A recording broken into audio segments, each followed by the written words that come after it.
yang pertama, mad tabi'i atau mad asli. Di sini udah nggak ada ya, makanya kita butuh bantuan. Bantuan dari mana? Dari Tuhfatul Atfal. Bantuan dalilnya dari Tuhfatul Atfal. Makanya penting ngafalin Tuhfatul Atfal. Jadi kalau tajwid, kita mencukupkan diri pada Jazari dan Tuhfa sudah cukup. Tajwid, insya Allah sudah lebih dari cukup. Wal maddu asliyun wa far'iyun lahu wa sammi awwalan tabi'iyan wa hu ma la tawaqqufun lahu ala sabab wa la bidunihi al huruf tujtalab bal ayu harfin ghairi hamzin aw sukun ja ba'da maddin fat tabi'iyya yakun. Jadi mad itu ada dua, asli atau far'i.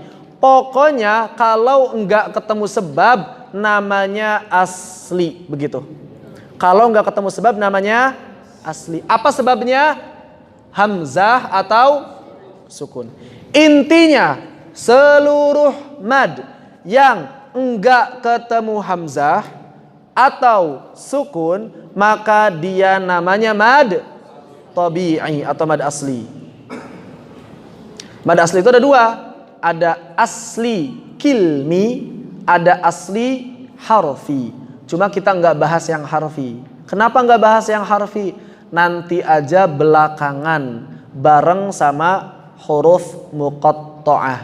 Apa itu huruf muqatta'ah? Huruf muqatta'ah itu adalah huruf-huruf yang disusun tanpa harokat yang digunakan oleh Allah Subhanahu wa taala di awal-awal surat seperti Yasin, Toha, Alif Lam Mim dan sejenisnya. Nanti mad tabi'i harfi adanya di sana. Contohnya Toha, to dan ha mad tabi'i harfi.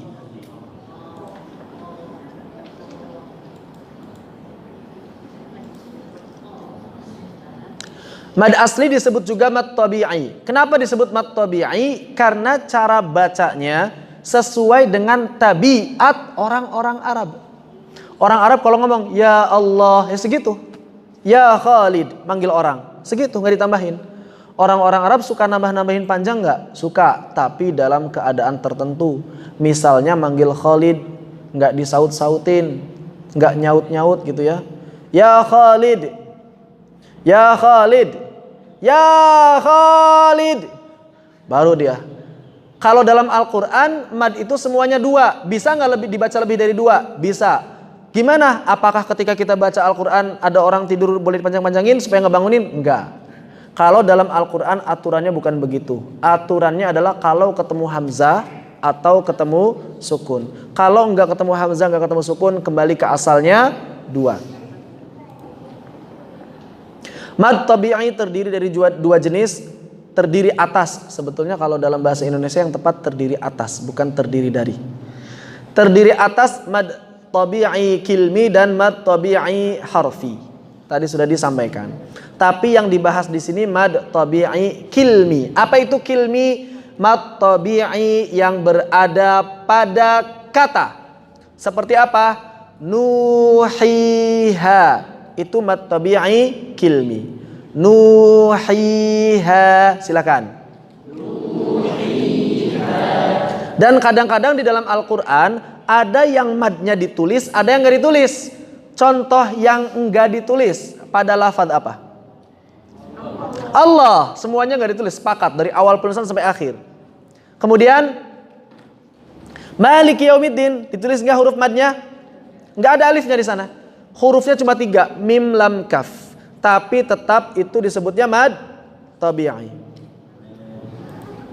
Contoh yang lain, yunadunak ini yang tertulis, fasayakfikahumullah juga tertulis, faqul tustaghfiru juga tertulis. Yang enggak tertulis bagaimana? Contohnya Maliki Yaumiddin tijaratuhum wa kuntum amwatan fa ahyakum. Atau misalnya nabiyina sebagian enggak ditulis. Difahami? Ini semuanya mad tabi'i. Dibaca berapa harokat? 2 harokat, bukan 2 rakaat ya. Bukan 2 rakaat. Kepanjangan kalau 2 rakaat. Kemudian sebagian orang ada yang memisahkan jenis mad baru di luar mad tabi'i. Mad apa namanya? Mad tamkin. Itu adalah mad yang bertemu antara huruf ya dengan ya mad. Ya dengan ya mad. Contohnya apa? Nabiyina, khuyyitum. Faham? Ya bertemu dengan ya mad. Ada juga yang mengatakan bukan begitu mad tamkin itu. Mad tamkin itu adalah yang mempertemukan huruf mad dengan huruf yang serupa. Contohnya qalu wahum, alladzi yuwas, fi yaum. Jadi ada dua versi mad tamkin. Faham? Versi pertama mengatakan bahwa yang disebut mad tamkin adalah ya bertemu ya mad. Huyyitum nabiyina. Versi pertama. Versi kedua bukan begitu. Yang disebut mad tamkin itu adalah mad yang bertemu huruf yang sama dengan huruf madnya. Contohnya apa? Qalu, madnya apa? Wawu ya. Ketemu wawu juga, wahum. Atau fi, madnya apa? Ya. Ketemu yaum, ketemu ya. Difahami? Jadi ada dua versi mad tamkin.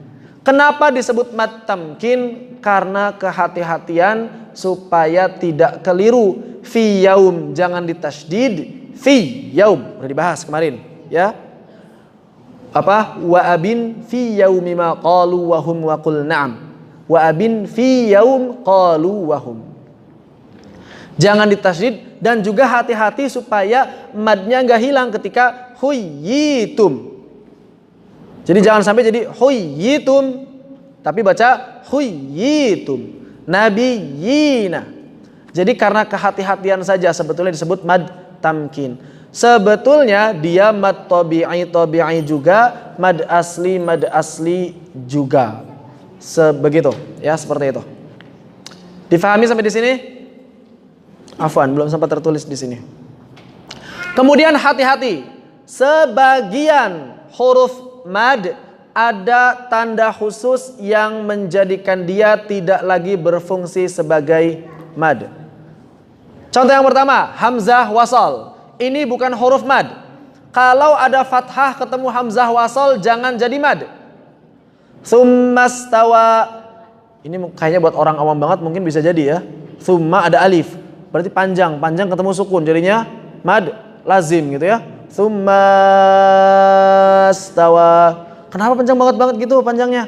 Ini kan huruf alif, sebelumnya fathah, ketemu sukun, jadi mad lazim. Tidak. Ini namanya hamzah wasal, di atasnya ada kepala, kepalanya diambil dari huruf shad. Jadi dia punya topi, topinya diambil dari kepala huruf shad. Namanya hamzah wasal, dibaca kalau di awal, enggak dianggap kalau di tengah. Berarti kalau di tengah jangan dianggap. Tsummastawa. Difahami? Yang kedua tanda sifar mustadir, lingkaran bulat seperti huruf O. Lingkaran bulat seperti huruf O. Seperti pada lafaz ulaik. Ulaik. Itu ada wawu sebelumnya dhammah. Kok enggak dibaca ula? Karena di atas wawu, bukan karena di atas wawunya sebetulnya. Lihat di atas wawunya ada tanda sifar mustadir. Walaupun sebetulnya ada atau tidak ada sifar mustadir, bacanya tetap pendek, ya. Ya kan? Baca tetap pendek. Ulaik itu baca tetap pendek. Kenapa ulaik kok ada wawunya kalau baca tetap pendek? Dengan apa? Yang pertama karena rosemnya dari zaman Utsman ada wawunya. Kenapa Utsman kok enggak inisiatif buat ngafus wawunya? Karena wahyunya begitu. Kenapa Allah nurunin wawu kalau misalkan enggak dianggap? Ingat, tidak kemudian apa yang Allah turunkan ini tidak mungkin tidak ada hikmahnya. Ketika Allah Subhanahu wa taala menurunkan waw setelah hamzah tapi enggak dianggap, tuktab la tuntok, tertulis tapi nggak diucapkan, nggak dianggap, itu disebabkan untuk membedakan dengan kata lain yang hurufnya sama. Alif, awalnya alif ya, hamzah, bentuknya lam, ya, kaf. Ini kan bentuknya alif, lam, ya, kaf, betul? Zaman dulu ada hamzah nggak? Nggak ada. Tulisannya sama, alif, lam, ya, kaf. Orang-orang Arab kalau tulisannya alif, lam, ya, kaf, itu pasti bacanya bukan ulaik, bacanya apa? Ilaika bacanya. Supaya tidak keliru, maka Allah Subhanahu wa taala menurunkan waw setelah hamzah. Dan ini kebiasaan orang-orang Arab, nulis ulaik memang seperti itu. Begitu ya. Makanya wawnya nggak dianggap, itu cuma buat membedakan dengan ilaik aja. Kemudian para ulama ahli tanda baca, supaya orang nggak salah baca, dikasihlah tanda yang namanya sifar mustadir. Apa artinya sifar mustadir? Artinya ada hurufnya tapi nggak dianggap keberadaannya. Jangan dianggap baik ketika waqaf, jangan dianggap baik ketika wasol. Wasol nggak dianggap, waqaf nggak dianggap. Yang kedua, sifar mustatil. Sifar lingkaran, mustatil lonjong. Lingkaran lonjong seperti angka 0. Beda ya, huruf O itu bulat, angka 0 itu lonjong. Ini sama seperti mustadir dengan perbedaannya hanya berlaku ketika wasol. Adapun ketika waqaf maka hurufnya tetap dianggap. Kenapa kata ana ada alifnya? Kalau nggak ada alifnya bingung, bisa dibaca anna, bisa dibaca inna, maka ada alif. Dan orang-orang Arab ketika berbicara, kalau bacanya sendirian nggak dibaca an. Saya itu bukan an kan? Apa saya? Ana.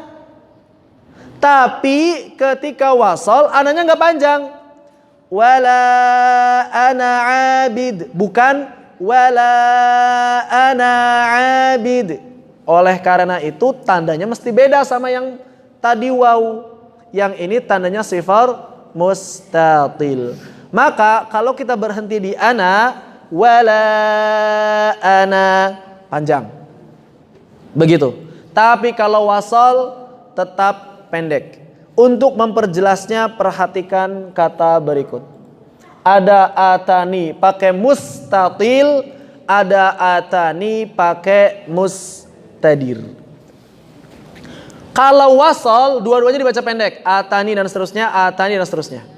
Pertanyaan, bagaimana cara membaca atani yang pakai mustatil ketika waqaf dan atani yang pakai mustadir ketika waqaf?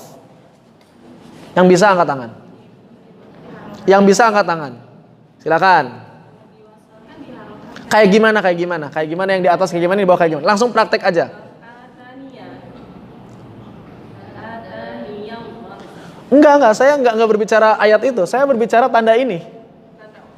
Saya enggak berbicara ayat itu. Enggak, panitia enggak dianggap. Masa panitia yang jawabnya? Fadhal Ustaz. Langsung aja langsung. Bacanya kayak gimana kalau waqaf? Bacanya kayak gimana kalau waqaf? Atani. Khair. Ini? Atani. Bingung. Kayak gimana? Yang pertama kayak gimana? Kalau waqaf coba 1, 2, 3. Atani. Loh kok panjang? Katanya nggak dianggap. Nggak dianggap kalau wasol. Kalau waqaf ini sifar mustatil tetap dianggap iya-nya atani. Itu kalau waqaf. Yang kedua tandanya sifar mustadir. Kalau tandanya sifar mustadir bagi cara baca kayak gimana? Kayak gimana, yakin kayak gitu? Khair. Ketika kita waqaf pada kata atani yang kedua, karena ya-nya tidak ada atau tidak dianggap sama sekali, sehingga di sini seakan-akan sudah tidak ada ya. Gimana berarti cara baca kalau nggak ada ya? Atan. Ngapain dibaca ni lagi? Kan udah nggak ada ya. Dan orang-orang Arab selalu mengakhiri dengan sukun. Jadi kalau di atas atani, kalau waqaf yang di bawah atan. Begitu. Faham perbedaannya ya? Jadi kalau mustatil itu meniadakan huruf ketika wasal.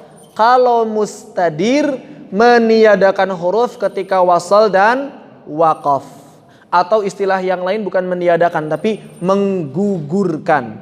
Menggugurkan huruf ketika wasal saja, menggugurkan huruf ketika wasal dan waqaf. Difahami?